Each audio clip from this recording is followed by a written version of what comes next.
Bonjour à tous, ici Richard Batinel alias Gromy pour l'artiste autodidacte, et bienvenue dans cette vidéo du mardi qui sera la première d'une série dans laquelle je vais donner pas mal de conseils de peinture numérique, et en particulier des conseils sur la gestion des valeurs, donc la gestion du niveau de gris en peinture. Puisque dans la méthode que j'enseigne en peinture numérique, et dans les méthodes qui sont enseignées à peu près partout en fait, on commence toujours par le noir et blanc. Et il y a plusieurs raisons à ça en fait. La première est simple, c'est que le noir et blanc c'est ce qu'il y a de plus important dans une image, c'est ce qui permet de lire l'image correctement. Si vos valeurs fonctionnent, les couleurs vont fonctionner, ou en tout cas ont de grandes chances de fonctionner. Les valeurs, les niveaux de gris, le contraste dans les niveaux de gris, c'est ce qu'on va voir en premier, c'est ce que notre œil va voir en premier. Je ne sais pas si vous vous rappelez de vos cours de bio, mais à l'intérieur de l'œil, il y a des bâtonnets et des cônes qui servent à voir, pour les bâtonnets, l'intensité de la lumière, et pour les cônes, les couleurs. Et donc il y a trois types de cônes, rouge, vert, bleu, qui sont les couleurs primaires de lumière. Et c'est ça qui nous permet de comprendre le monde dans sa complexité. Et si vous regardez un petit peu une coupe de l'œil, vous verrez qu'il y a beaucoup plus de bâtonnets que de cônes. C'est bien que l'évolution a décidé que c'était beaucoup plus important de voir l'intensité de la lumière que les couleurs. Les couleurs, c'est vraiment une information secondaire à ce niveau. Attention, ça ne veut pas dire que savoir gérer les couleurs, c'est facile, ou que trouver des bons schémas de couleurs, c'est pas important. Tout ça, ça reste important, mais c'est pas le point primordial. Le point primordial, c'est d'abord de comprendre comment positionner les valeurs.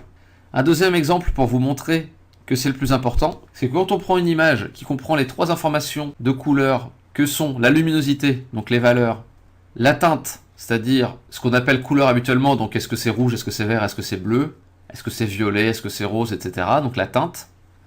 Et la saturation, ça veut dire l'intensité de la couleur. Donc ça, c'est les trois paramètres principaux, donc luminosité, teinte et saturation. Eh bien, si on enlève toutes les informations de teinte et de saturation, l'image est encore lisible. On garde que la luminosité, on a une image en niveau de gris qui fonctionne. On la comprend très bien, on arrive à tout lire. Par contre, si on fait l'inverse, qu'on enlève les informations de luminosité et qu'on garde uniquement les informations de teinte et de saturation, l'image est beaucoup plus difficile à lire, comme vous pouvez le voir. Donc c'est vraiment super important de bien comprendre d'abord la théorie avec le niveau de gris. Et pourquoi dans l'apprentissage on apprend d'abord les niveaux de gris? C'est aussi parce que c'est plus simple. On a juste une seule information à gérer qui va remplir 90% du boulot. Donc c'est plus simple techniquement parce qu'on risque pas de se tromper sur les teintes et sur les saturations. Par contre, quasiment toute la théorie de la lumière va être regroupée dans une image en noir et blanc. Réussir à bien comprendre comment fonctionnent les valeurs, c'est comprendre la grande majorité de la théorie de la lumière. Donc on va voir ça avec une image d'exemple. Donc bien entendu, tout ça est en accéléré. Mais ça va nous permettre de voir un petit peu tout le vocabulaire nécessaire pour bien comprendre la théorie de la lumière.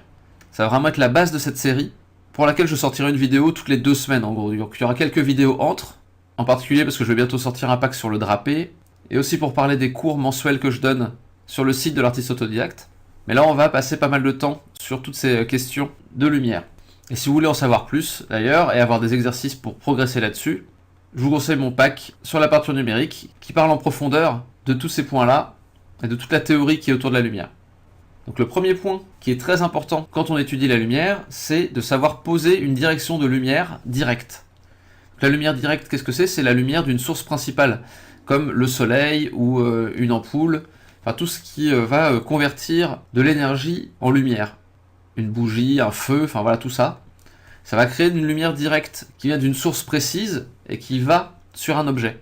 Ça va délimiter une zone d'ombre et une zone de lumière. Et c'est important de bien comprendre que dans les deux, ça va pas fonctionner pareil. Encore une fois, il y a plus de détails dans le pack sur la peinture numérique et la théorie de la lumière. Mais ce qu'il faut retenir, c'est que globalement, dans la lumière, on va faire du modelé par rapport à la direction de la lumière. Et dans les ombres, c'est surtout les lumières secondaires qui vont prendre le relais. Et donc ce qui est important de trouver, c'est l'endroit de séparation entre l'ombre et la lumière. Ce qu'on appelle le terminator. Donc le terminator, c'est l'endroit où la lumière se termine et où l'ombre commence en gros. Donc ensuite, comme je disais, dans les ombres, on va avoir des lumières indirectes, ce qu'on appelle aussi bounce light. C'est la lumière qui va rebondir sur les objets qui sont autour de celui qu'on essaie d'éclairer, et qui vont revenir toucher l'objet, mais dans les ombres. On les voit pas dans la zone de lumière, puisque la lumière principale est toujours plus forte que ces lumières secondaires. Donc les lumières secondaires qu'on va voir le plus, ça va être celle qui rebondit du sol, en règle générale. Quand il y a des grands murs, ça va envoyer une lumière assez fortement. Et il y a aussi un cas particulier de cette lumière secondaire, c'est ce qu'on appelle la fill light, ou la lumière d'ambiance. C'est une lumière environnante en gros. Souvent, en extérieur, on va avoir la lumière qui vient du ciel, qui va jouer ce rôle-là.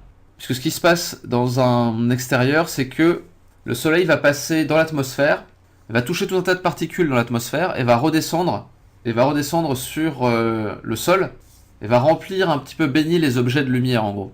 C'est pour ça qu'on n'a pas des lumières qui sont totalement noires. Si vous regardez dans l'espace, quand il y a une planète qui est éclairée, il y a une zone éclairée et une zone dans l'ombre, et la zone dans l'ombre elle est noire pure. Et on la voit pas en fait, elle est complètement noire. Parce qu'il n'y a rien sur lequel la lumière va rebondir. Alors que sur Terre, c'est assez rare les endroits qui sont complètement dans l'ombre. Il y a beaucoup de lumière qui va rebondir un peu partout et remplir les ombres, les éclairer un peu.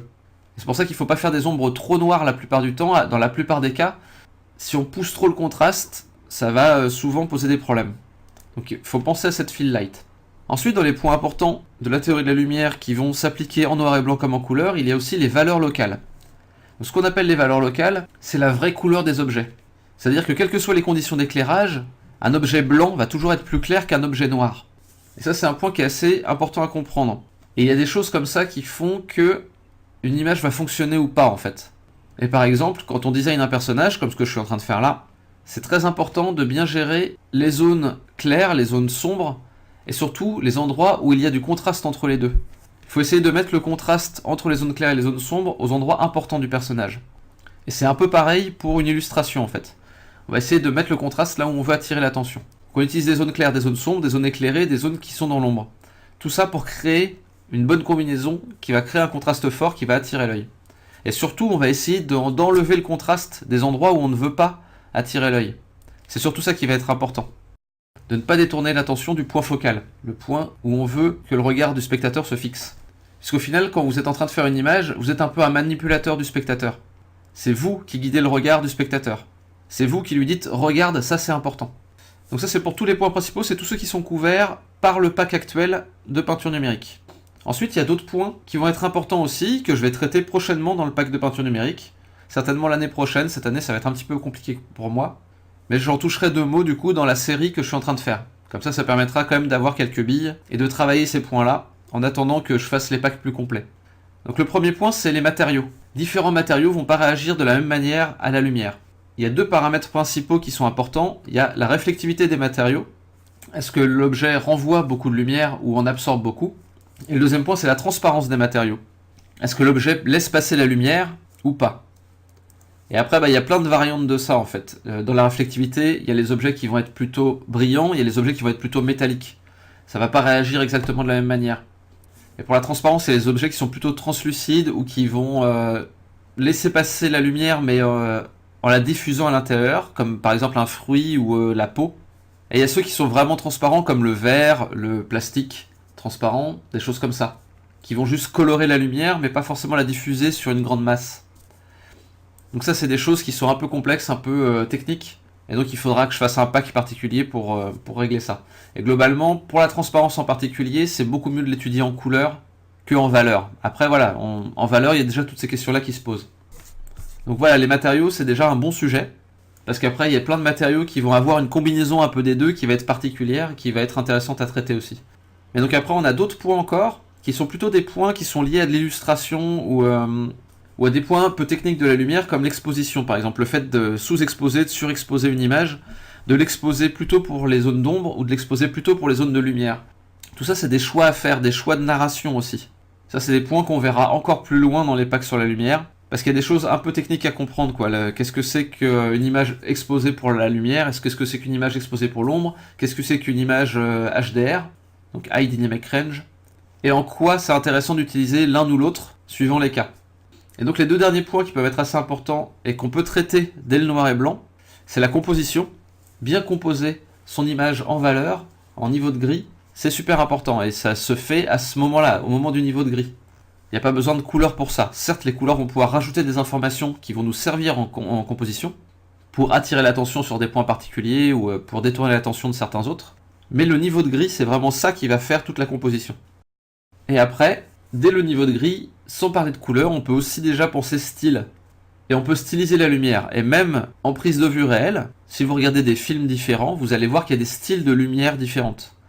C'est à ça que servent les gens qui font l'éclairage dans les films. C'est à ça que sert l'étalonnage après des films. C'est le boulot du chef-op. Et donner du style à l'éclairage, c'est une bonne manière d'exprimer un peu sa personnalité. C'est aussi une manière de faire ressentir des émotions, en créant des ambiances, en exagérant par la lumière ce qu'on veut raconter, ou alors en justement jouant sur une dichotomie entre ce qu'on montre, genre quelqu'un d'heureux, mais avec un éclairage qui montre qu'il y a quelque chose derrière, par exemple. C'est des choses qui peuvent se faire, qu'il y a une certaine mélancolie ou un truc, enfin, ça peut être l'inverse aussi, ça peut être quelqu'un qui est visiblement triste, mais jouer sur la dichotomie, sur l'ambiance générale ou l'entourage qui est plutôt joyeux, enfin ce genre de truc, vous voyez, on peut toujours créer une narration avec la lumière. Ça peut faire partie de votre style. Il y a aussi des gens qui vont bien aimer avoir plutôt des ambiances pastel, des gens qui vont préférer avoir des lumières très tranchées, très agressives, et tout ça, ça fait partie du style d'une personne. Donc voilà pour tous les points qui sont à voir dans la lumière, vous voyez que c'est un sujet assez vaste, et j'espère que tous ces petits points vont vous permettre d'avoir une bonne idée du vocabulaire qu'on va employer dans le reste de la série. Et du coup, pour le reste de la série, comment ça va se passer? En fait, j'ai fait un appel à candidature qui court encore à l'heure actuelle pour m'envoyer des images qui vont me servir d'exemple sur les différents points que je voudrais aborder. Donc là, j'ai quelques points que je veux traiter déjà, mais je vais faire aussi en fonction des différentes images que je vais recevoir et des problèmes que je vais identifier dedans. Si je vois plusieurs images qui ont le même problème, j'en ferai une vidéo où je montrerai comment corriger ces problèmes sur différentes images. Quelles questions sont à se poser et comment on résout les problèmes. Donc en gros, je vais vous offrir une série de petits cours sur la peinture numérique, pour peu qu'il y ait suffisamment de gens qui m'envoient des images en fait. Donc si vous avez une image, que ce soit en couleur ou en noir et blanc, à me proposer, pour que je fasse des retours dessus, ou que je m'en serve comme exemple sur un point en particulier, vous pouvez me l'envoyer à le.gromy@gmail.com. Je garantis pas de revenir sur toutes les images, mais je vais essayer d'en passer le maximum. Ça va vraiment être suivant ce que tout le monde m'envoie, quoi. Donc là j'en ai déjà un petit stock, j'ai déjà quelques vidéos potentielles de prêtes, mais vous pouvez venir les enrichir avec vos images pour faire de cette série une bonne référence en termes de peinture numérique. L'idée c'est qu'une fois que vous aurez réglé tous les problèmes dont je parle, vous ayez vraiment progressé en peinture numérique de manière concrète. Pour toute la théorie et les exercices qui vous permettent de passer les premières étapes, vous avez le pack sur la lumière que j'ai fait, et toutes les vidéos de cette série vont venir comme complément pour mettre en avant des points qui sont expliqués dans le pack mais qui sont peut-être pas comprises tant qu'on n'a pas déjà fait un peu les erreurs soi-même, quoi. Donc voilà, il n'y a pas de niveau imposé. Vous pouvez m'envoyer des images de débutants comme des images très avancées. Après, si vous êtes vraiment très très avancé, j'ai peut-être pas grand chose à vous dire. Mais je pense avoir des conseils à donner jusqu'à un niveau quand même assez avancé.